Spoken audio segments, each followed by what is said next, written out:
Oh no, you can't see that part. Oh, there. Is that better? Oh, there we go. Yeah, this is how it's gonna have to be for today's lecture.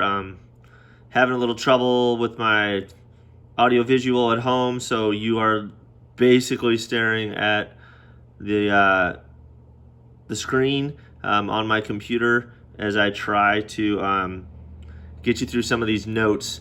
So we are on to the first lecture for basically modules 12 and 13. We're kind of combining them and with material and getting us through the end of the 19th century after the war, moving on to other stuff.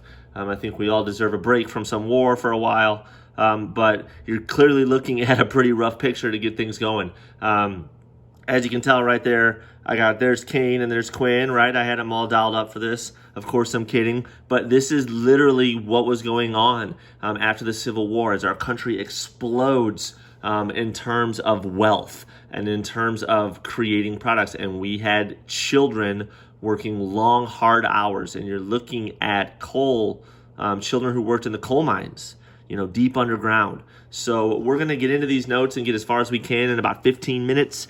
And then what I'll do is I will post the first set of notes for all of you to see later on this evening. But I'm encouraging you to please watch this lecture. It's only 15 minutes of your day, and you're going to get some good information to prepare you for material we cover the next few weeks. So let's get going. The Industrial Revolution is what we're talking about. As you can see, massive factories from 1865 through the 1900s. And we are transforming, right? If you look at our society and how we did stuff, we were purely farming for the most part with factories up in the north, and that is going to shift. The country is not going to focus solely on farming anymore, okay? And I know Millstop people are upset about that, right? You Millstop people are like, but wait, we're farmers. Yes, you are, and you're important people, Millstop people. I love you to death, but we are shifting from agricultural to industrial. So you are looking at massive factories that are being built and items that are being put out at a breakneck pace,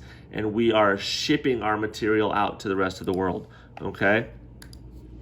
We also went from being this rural place where people lived on farms to where everyone wants to live in the hustle and bustle of a city, right? I think many of you that are watching this lecture, that I've spoken with, that we've talked to, you guys are ready to move out of Bell Vegas. You guys are ready to take a chance in a big city. Maybe you're going to go to school in a big city. You're going to have an opportunity to do that if you choose to.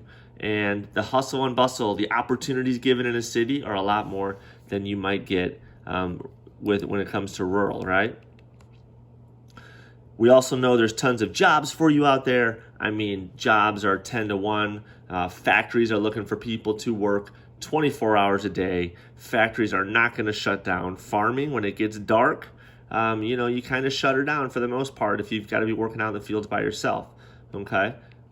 The causes of industrialization are really simple. We have tons of natural resources. We have coal, we have iron ore, we have oil, and we're going to get going with that. And here's one of them, right? Coal, iron ore, and oil. Wow, look at that. Maybe you have done this lecture before, right? But these natural resources are going to allow for us to create products that have never been seen before. We also have copper mines that are going to allow us to create things, copper wiring that we're going to use when we try to put electricity in homes and buildings, okay? And then we have a massive amount of timber as well. The beauty with the timber is we are able to cut a tree down and plant a tree back, but in the beginning, we are not going to look at that. We are solely looking at making money and making a profit. Our soil is amazing for growing things as well. The Midwest has some of the best farmland you will see in the world. The ability for the farmers in the areas that we live to produce that is not just for the United States, but is shipped out to countries across the globe. And then we have water resources. We have natural water, we have rivers, we have the ocean, but we are going to be able to harness that water into hydroelectric power to allow us to light things up. Transportation has taken off. We talked about railroads. Many of you discussed this in your plan to rebuild the South, right? We talked about the importance of connecting the country, and railroads are going to do that. Then we get into this thing right here. There is your first phone that was connected, which allowed you to communicate with someone on another line a certain distance away. And then we have things like the steel mill process. So the open hearth process is basically allowing for us to create, excuse me for that in the corner there, those might pop up every so often. It's going to allow us to manipulate steel to create things like buildings. That's going to allow us to create the first skyscrapers that we're going to get into. So you start to see these things going on. So there's your example, right? We are able to manipulate steel and build level upon level upon level, and it's strong enough to hold together. Your tallest buildings leading up to the Civil War, I mean, if you were on the third story of a building, you were taking a risk because it was probably made out of wood, and you were just hoping that everything worked out well. Now with steel, we are exploding with cities, and more people are going to be attracted to those cities. Okay? In terms of the government, what they were doing between this time as things are blowing up, we have a policy called laissez-faire. So you need to know this. Regardless of what we talk about in the future, this is a topic that comes up every year when it comes to the involvement of the United States government. Laissez-faire is really simple. It means you keep your hands off of people with their businesses, okay?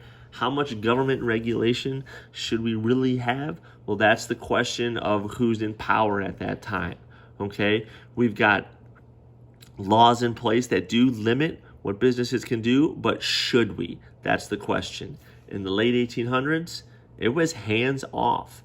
Companies were doing what they wanted to do because they were producing for the good of the country. They were creating jobs, massive profits, and the government was kind of letting them be, all right? Big businesses were also allowed to smash labor unions. So a labor union is something I belong to, and big businesses were not being watched by the government, and they would break up those unions and force their workers into long hours, small amounts of pay, and if you couldn't keep up with the work, you were fired, and there was nothing you could do. Labor costs were extremely low, and profits were extremely high. The U.S. becomes a massive world power when it comes to industry by 1900, which is kind of where we're shuffling towards, right? The size of American businesses grew. If there's no way to really if we're hands off on these businesses and they've got cheap labor, they're going to produce a ton, aren't they? All right. So businessmen's power with the government is huge. What you're looking at here is what we call political cartoon. Notice in the background, you've got the U.S. Capitol, that's got the oil, that's got the smokestacks, because those big businesses are trying to put these officials in their pocket anyway, maybe legally, maybe illegally, to keep their businesses running the way they want to, all right? The wealthy become super wealthy, but unfortunately, this is what you saw in a lot of these cities. The standard of living for regular folks like you and I was extremely low. And we needed jobs. We worked those jobs at the expense of those low costs, all right? Corporations become these monopolies. So I want you just to think about the game. Okay, in the game of Monopoly, you are trying to wipe out your competition, and that is exactly what these wealthy men are able to do with things like railroad and steel. Okay, some problems in American society start to pop up in the 1900s. Let's look at some of those. Mark Twain comes along, and he calls this the Gilded Age, which basically is a criticism. It sounds like something kind of cool, but what he's basically saying is that with the Gilded Age, everything looks great, but when you dig under the surface, you can see some issues. And one of the problems are these monopolies, right? With these monopolies, companies can do whatever the heck they want. They can charge what they want, and if it's something you need, you are forced into purchasing that item. Working conditions were also bad as well. Factories were very dangerous. There were no regulations.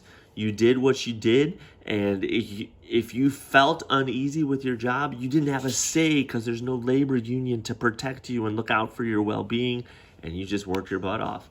Unsafe.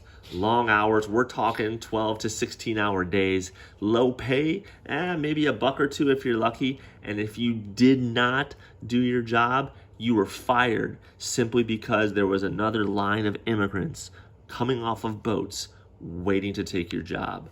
Okay? Child labor is everywhere. So we ask why. Well, kids are tiny, small hands. They can get into tight spots. They can take care of the smaller things that need to be created. And unfortunately, they were exposed to this lifestyle instead of doing what they should do, which is be a kid. There is a ton of turmoil that pops up. You have got people who are fed up and they start to strike and ask for better wages. Big businesses start to lock them out from their jobs, which forces them to not pay their bills, which kicks them out on the street. And you have a ton of chaos because the government has been hands off, like we've been talking about. Workers join labor unions. They look for that union label. This is just kind of a comedic little joke here with it says, union proud on the label itself. And we unfortunately have this massive uneven distribution of wealth in the late 1800s, okay? The top 1% controlled 99% of the wealth. So all you need to think about is people like you and I who are trying to split up one piece of 100-piece pie, okay? That's hard to handle. And many people feel we could do better even today. Now that number has changed today, but many people feel we can still do better, okay? Nations and cities are overcrowded. Tons of people are living there. Sanitation, it's kind of an afterthought. We did have some plumbing going on, but it's nothing like we're used to today because everyone is going unchecked, right? Tenement buildings are huge. They are fire hazards. A tenement building is simply the easiest way to explain it is you are throwing 1 or 2 families into a 1-bedroom apartment and that is all you got. I mean, look at these kids hanging out just on the edge of a fire escape. That was their fun back then, ladies and gentlemen. That was what they did to enjoy themselves, right? We find ourselves getting bored when our internet goes down. These people had to make do with what they had, the space they had, and the lives they were living, okay? Life expectancy back then is only 47 years old, all right? Now, I would freak out right now because I am 4 years old, all right? And I would be close to that expectancy, and it was even lower. You've got the 4 million freed slaves who are trying to find jobs who are left out in the cold as well. You've got immigrants coming off boats who are not finding